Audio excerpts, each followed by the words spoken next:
Hello, dear friend. Imagine a soft morning mist settling gently over your garden. The light is golden, the birds are beginning to sing, and the air smells of damp earth and memory. You're sitting with a warm mug between your palms, hands that have planted, pulled, and pruned more than a few seasons. And in that stillness, you smile at all the things your garden has taught you. Not just about beauty, but about letting go. You see, a garden isn't just a space. It's a quiet teacher. Sometimes it teaches through blossoms, and sometimes through regret. Maybe you've planted something you loved at first, something bold or sweet-smelling or full of charm, only to find out years later that it didn't quite belong. It spread too far, took more than it gave, or turned a small joy into a big chore.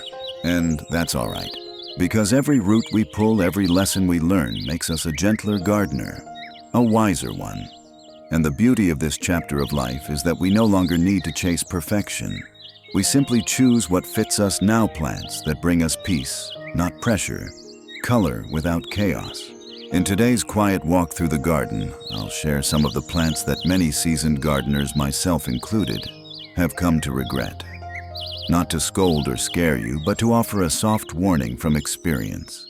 Because whether you have a big backyard or a humble container by the porch, you deserve a garden that gives back, not one that overwhelms. You don't need youth or money to create something beautiful out there. Just a little intention, and perhaps a few fewer problem plants. So settle in, friend. Let's take a gentle stroll through the stories of 17 plants that looked like a good idea but taught us something better. Do you remember bringing home a plant just because it looked interesting? Maybe the leaves shimmered in a way that caught the light. That's how many gardeners, myself included, first met the chameleon plant.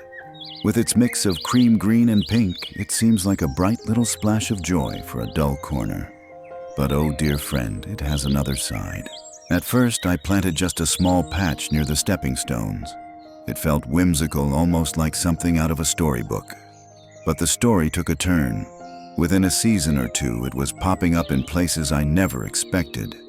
In cracks between stones, in flower beds far from where it was planted, even under the fence line. I'd dig thinking I got it all, and then days later more would appear. You see, the chameleon plant spreads through underground rhizomes, sneaky runners that snake below the surface. You can't always see what it's doing, until suddenly it's everywhere. I tried smothering it with tarps. I tried carefully digging it out. I even resorted to weed killer, something I avoid at all costs. But it kept coming back like an unwanted memory you thought you'd already dealt with. The problem isn't that it grows. The problem is that it refuses to stop. For those of us who want a peaceful garden, who may not be up for constant maintenance anymore, this kind of plant becomes exhausting. It doesn't respect boundaries. It doesn't know when to quit. And no matter how lovely it looks, the energy it demands outweighs the joy it gives. If you love the look of variegated leaves and want color in shady areas, consider alternatives like caladiums or coleus in containers. They won't take over your soil. They won't give you grief next spring. The truth is, sometimes we plant things for how they make us feel right now, but only time tells us if they belong in the long story of our garden. This one, it's taught me a lot about patience. About saying no when something doesn't serve peace. Still beautiful, just not my yard anymore. There was a time I dreamed of having a weeping cherry tree. You know, the kind, graceful branches that arch like a ballerina's arms, dressed in soft pink blossoms each spring. It felt like planting poetry. And for a few years, that dream came true. But what I didn't realize, what so many gardeners later learn, is that the beauty of cherry trees comes with a hidden cost: Japanese beetles. They arrived one summer like uninvited guests. First just a few, then swarms. Within days, the leaves were chewed down to lace. What once danced in the breeze now looked ragged and worn. I tried everything: traps, sprays, hand-picking them early in the morning. But nothing kept them away for long. It became a cycle: worry, treatment, damage, disappointment. And the worst part, these beetles didn't stop with the cherry tree. They invited themselves to the roses, the grapes, even the hollyhocks. My garden became a buffet. Eventually, I did something I never thought I would. I removed the cherry trees. It felt a little like giving up on a dream, but something interesting happened. The beetles didn't return in force the next year. My other plants flourished again. The garden breathed easier. So did I. Now, I'm not saying you should never plant cherry trees. In the right climate and the right conditions, they can be magical. But if you've battled beetles year after year, it's worth asking, is the beauty worth the burden? There are plenty of flowering trees that offer charm without becoming a beacon for pests.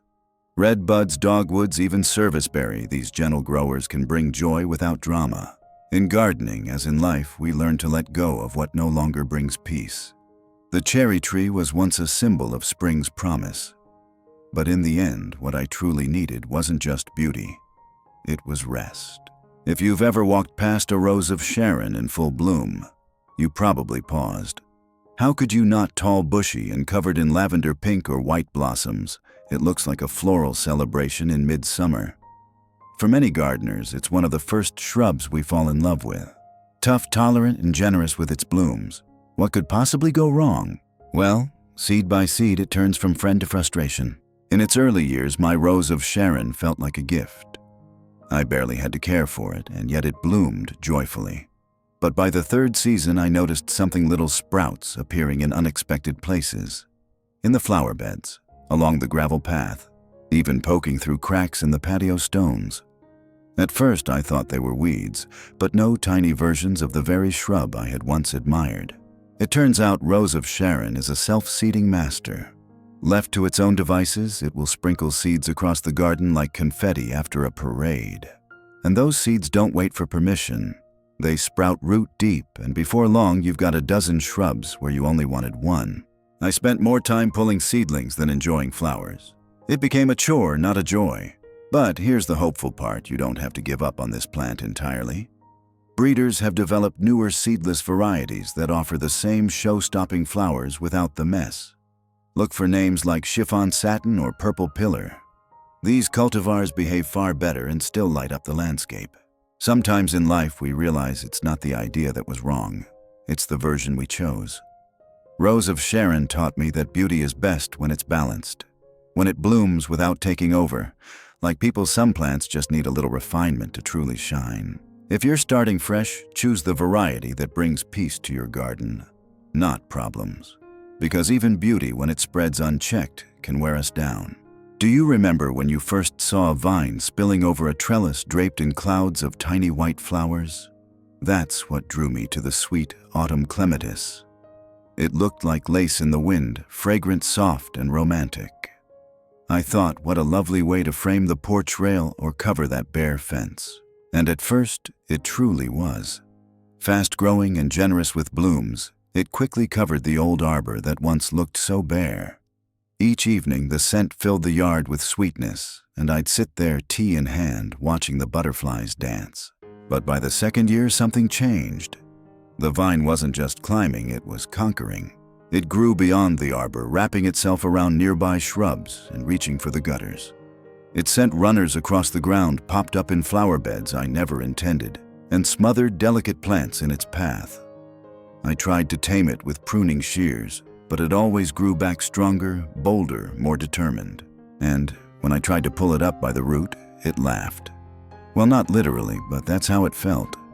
Every yank seemed to inspire new growth. Shoots multiplied. Tiny seedlings appeared in the soil like surprises I hadn't planted. The vine that once brought fragrance now brought frustration. If you're drawn to vines, and I know many of us are, there are gentler options. Try clematis varieties like Jack Manny, Nellie Moser, or Betty Corning. These offer blooms just as beautiful, but with manners that suit a peaceful garden. They stay where you plant them. They listen when you prune. It's funny, isn't it? Sometimes the things that grow fastest are the ones we regret the most. Sweet autumn clematis taught me to pause, not just to admire what something looks like, but to ask how it behaves. Some beauty is loud. Some beauty is wild. And some beauty isn't meant to grow without boundaries. Have you ever looked for a quick fix in the garden? A plant to brighten the dark corners under trees? Or fill in bare patches with minimal fuss? That's how I met bishop's weed, also known as goutweed. With its pretty variegated leaves, it looked like just the thing for that shady spot beside the porch. And for a little while it was. It grew easily. Too easily. In fact, it didn't just fill the shady bed, it spread into the lawn, the rose border, even underneath the stepping stones. Bishop's weed doesn't walk, it runs. It sends out underground rhizomes like little scouts sneaking into neighboring areas while you're busy admiring the rest of the garden. I remember one summer I spent days on my knees trying to dig it out. I thought I'd gotten it. The next spring, it was back smiling at me from the exact same spot. Just one tiny root left behind was enough for it to begin again. That's the thing with some plants, they don't need permission to return. And it's not just me. Many seasoned gardeners share this same regret. Bishop's weed seems so innocent at first, but once it's in, it takes hold like a stubborn idea, hard to change, harder to erase. If you need ground cover for shady areas, try hostas, wild ginger, or foam flower. They spread, yes, but they listen when you ask them to stop. The garden has a way of teaching us about control and about surrender. Bishop's weed reminded me that not every fast-growing solution is a wise one, and sometimes what we plant in haste, we pull in regret. It's not a bad plant.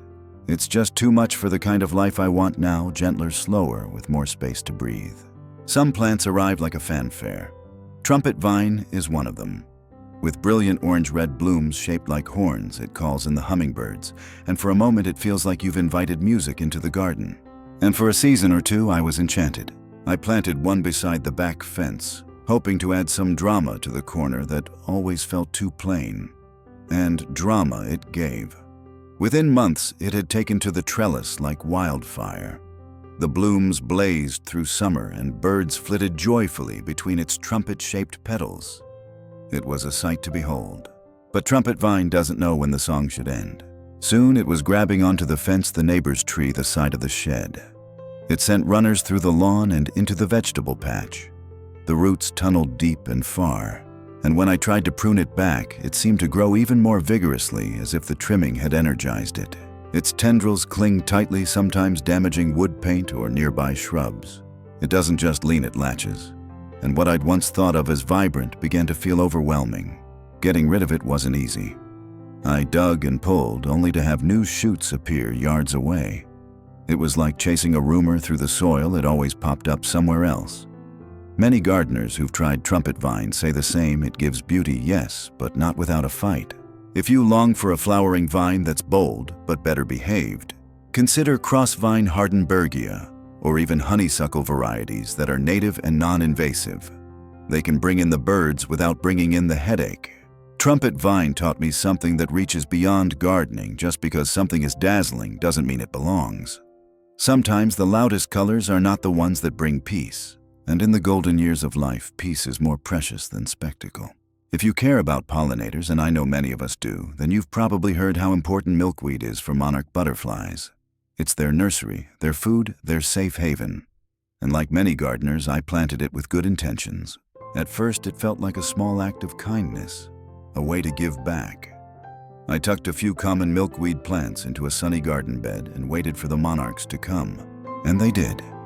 Caterpillars curled up on the stems, butterflies fluttered around in early fall. It was magical, but that magic came with a cost.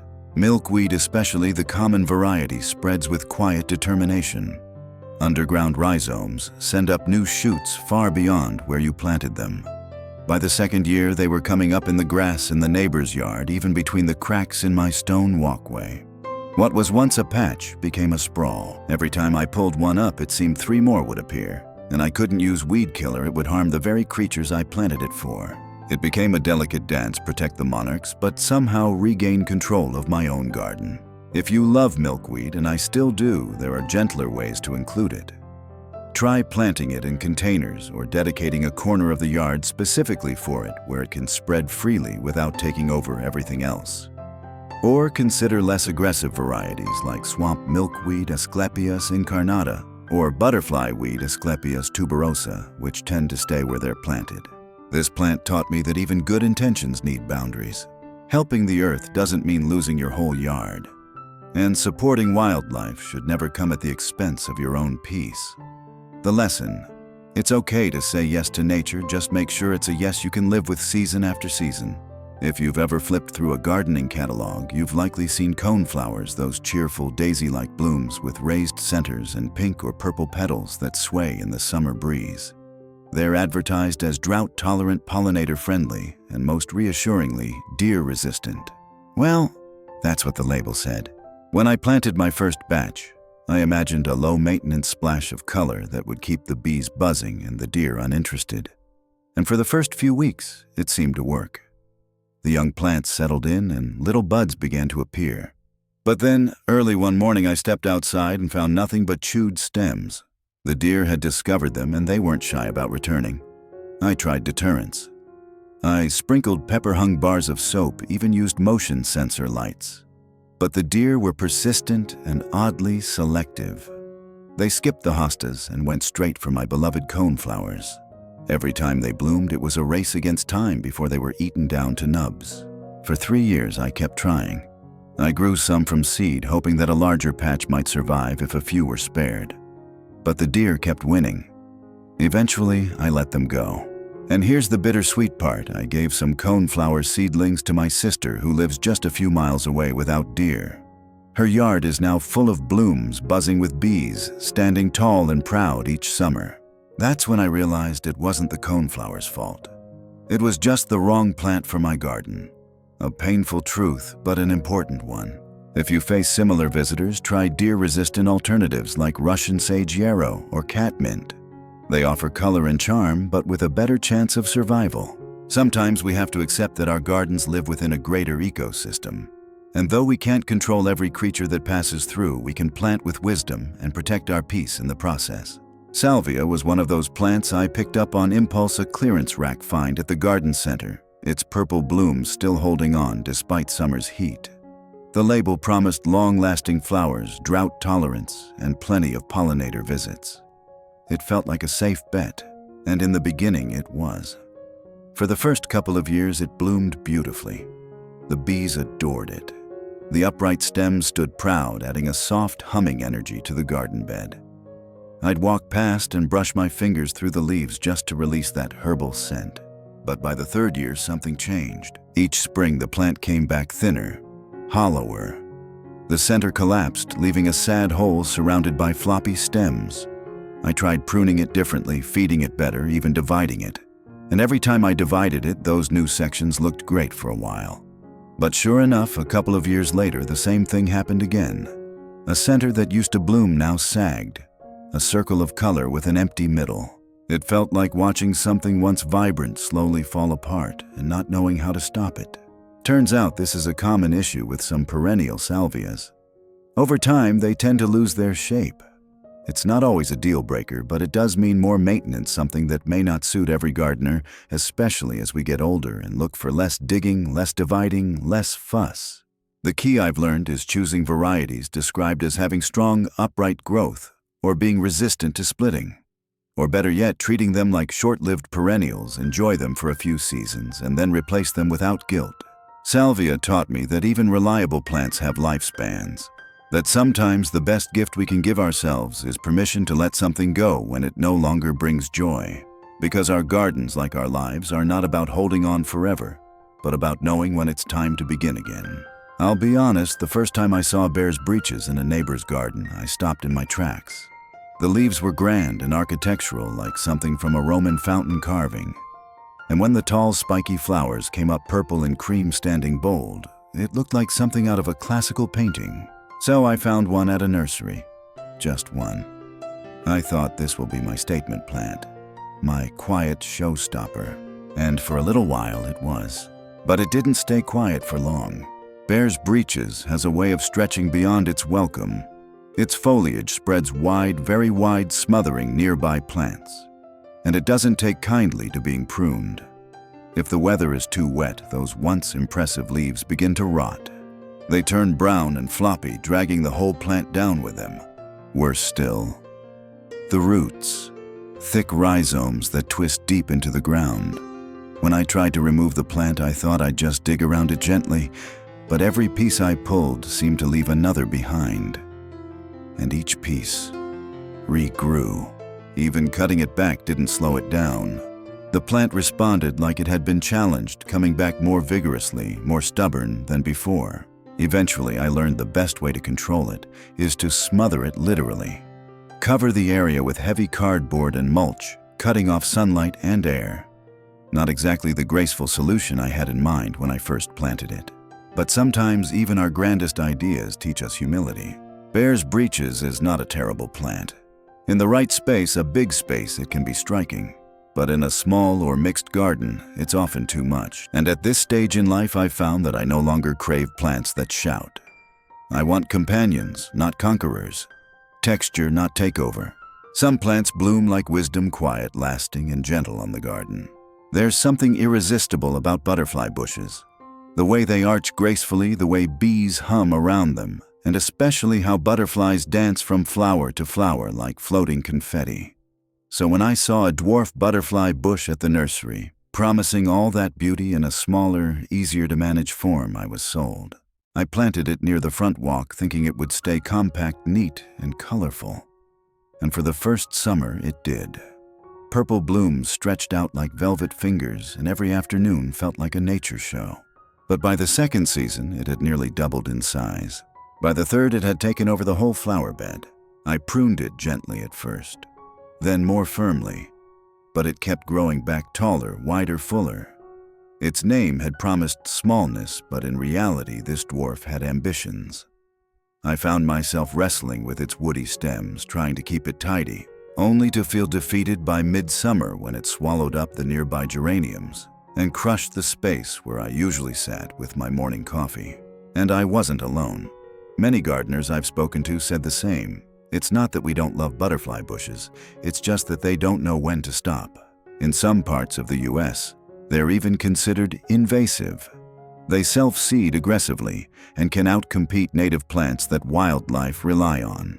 Thankfully, there are sterile cultivars, now non-seeding varieties like Lo and Behold, Ma-er, or Pugster series that stay smaller and are safer for the ecosystem.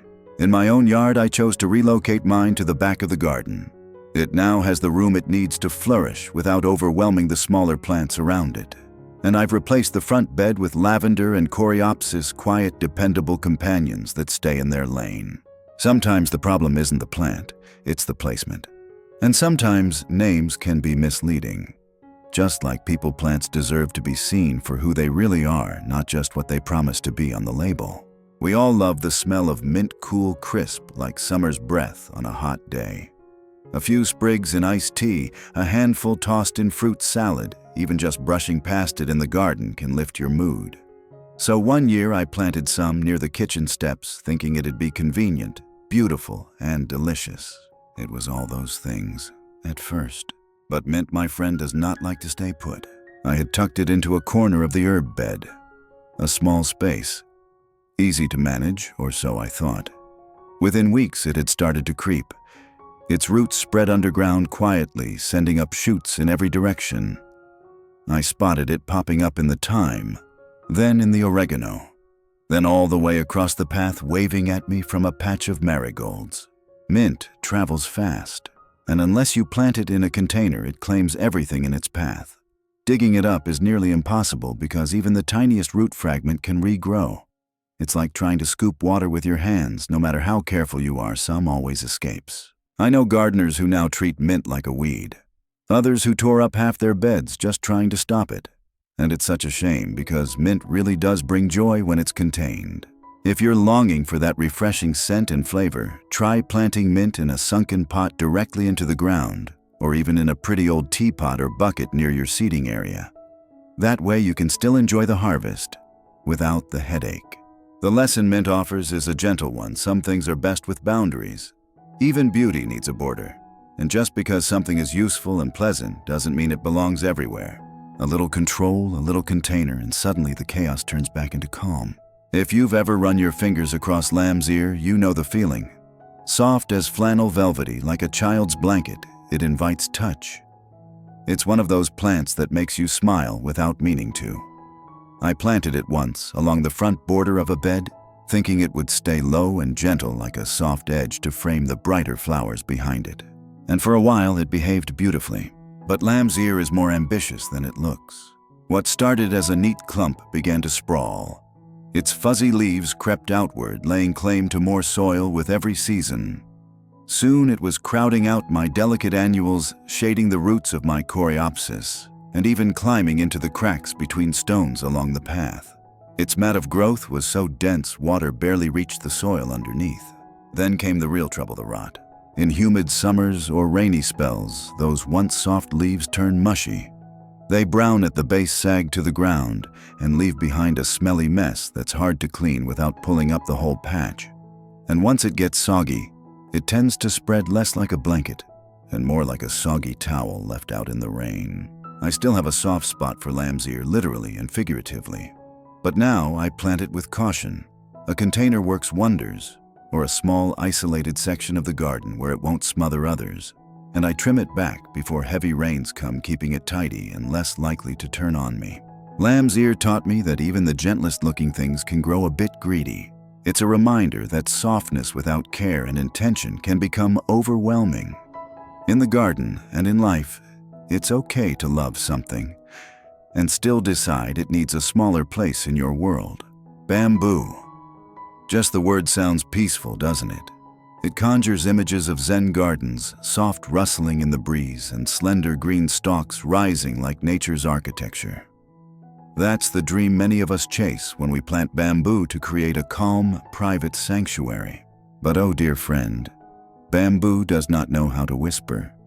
It shouts. I planted it once, just a small clump in the corner of my yard, to act as a screen. Within one season, it was thriving. By the next, it was sprinting. I began to notice new shoots sprouting 10 feet away, then 20. It didn't grow, it invaded. Bamboo spreads through underground runners that are fast, aggressive, and nearly impossible to contain without barriers. I tried digging trenches. I tried root barriers. I even considered pouring concrete. It was like trying to outsmart a plant that had already decided it owned the place. Neighbors complained. My flower beds suffered. And every time I thought I'd gotten ahead of it, more shoots would pop up like little green soldiers marching toward the patio. Eventually, I had to do the unthinkable, cut it all down and dig out every root I could find. And still, even now, I occasionally find a stubborn stalk trying to make a comeback. If you're drawn to the look of bamboo, try planting clumping varieties like Fargesia instead of running types. They grow in tidy clusters and are far less likely to become a menace. Or better yet, enjoy bamboo in pots or raised containers where its roots can't run wild. Bamboo taught me that privacy should never come at the price of peace, and that fast growth, while tempting, often hides deeper troubles beneath the surface. In this season of life, I've learned to favor the slow growers. The ones who rise gently, stay where they're planted, and offer shade without shadowing everything else. English ivy has that old-world charm. You see it draping over stone walls in old gardens, curling around trellises like a lace shawl.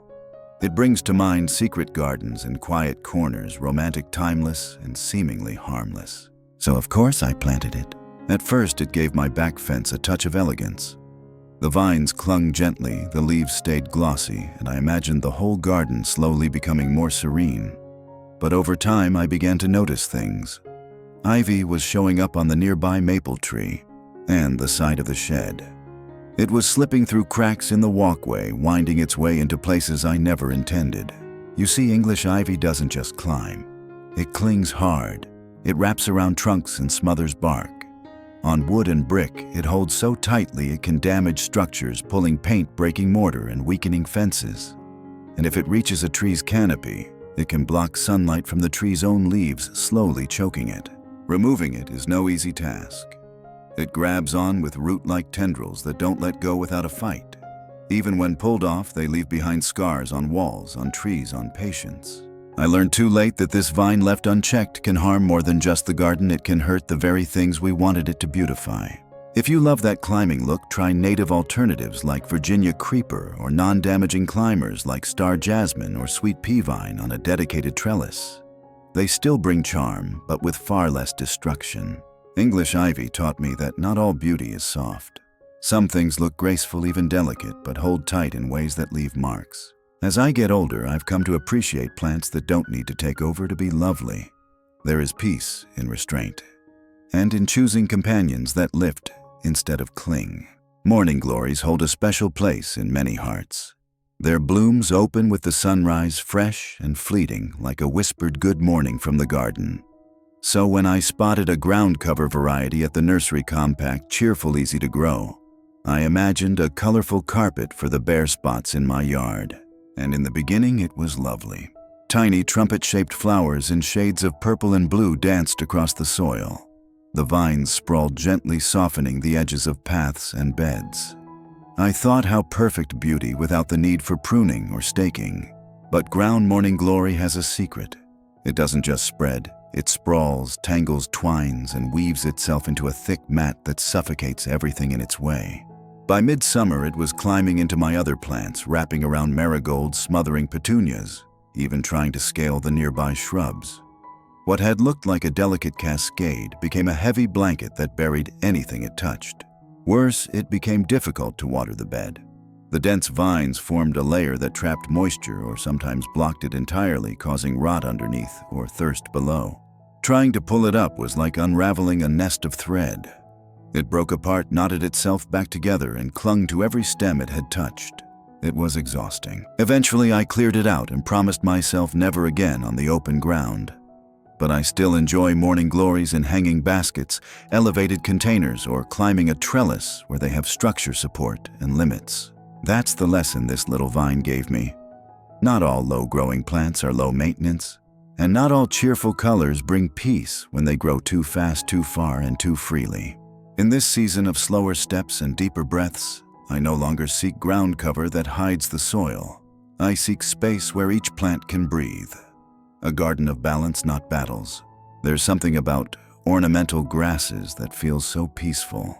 The way they sway in the breeze, whispering like soft wind chimes without a sound. I once planted a few clumps near my garden bench, hoping they'd add movement and texture to the still corners of my yard. And at first, they did just that. Through summer, they were graceful. Their plumes caught the sunlight like silver feathers, and their tidy tufts softened the edges of my garden beds. It felt like harmony, wild, but still contained.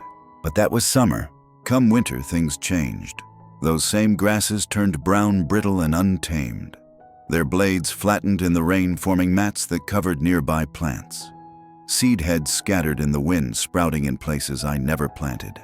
And by spring, what had once been elegant was now a tangled mess. I tried trimming them back early, but if you wait too long, it becomes a heavy, wet clump that's hard to cut clean. I tried dividing them, but the roots had grown thick and tough, needing a spade and strong arms I no longer had. Even the low-maintenance varieties needed more effort than I expected. It wasn't that the grass was bad. It just didn't match the kind of garden I wanted now, one that didn't require constant cutting, lifting, dividing, or cleaning up wind-blown debris. If you love the look, there are better choices. Consider dwarf fountain grasses or native prairie varieties that stay smaller, shed less, and die back more gently.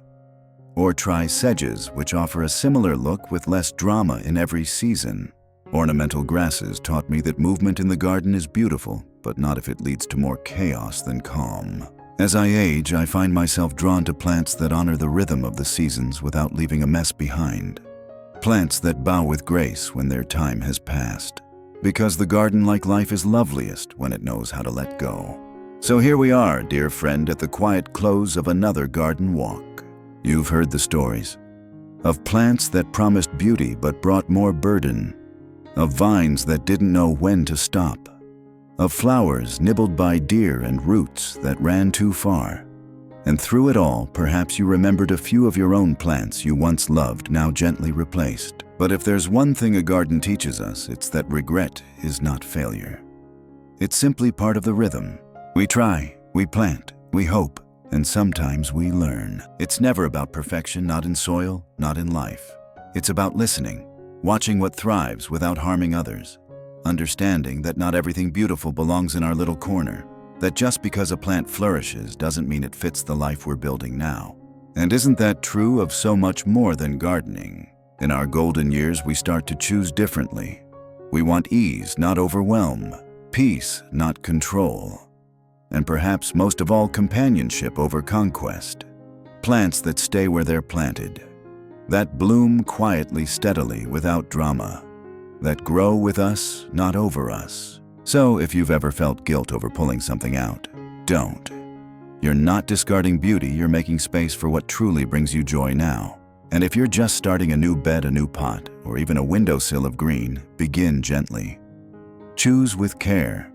Think about the years ahead, not just the thrill of this moment, and know that you're not alone in making better choices with time. Your hands still know how to nurture. Your eyes still know how to see potential, and your heart, oh, your heart still blooms when something grows just right. So tell me, friend, which plant spoke to you today? Which story made you smile or nod or sigh a knowing sigh? Leave a comment below. Share your wisdom, your never again moments, or your secret favorites. We're all learning together, one season at a time. And if this visit brought you comfort or clarity, I hope you'll subscribe for more peaceful garden reflections, more gentle ideas, more time well spent. Until next time, may your garden grow in wisdom, in balance, and in quiet delight. Happy gardening, dear friend.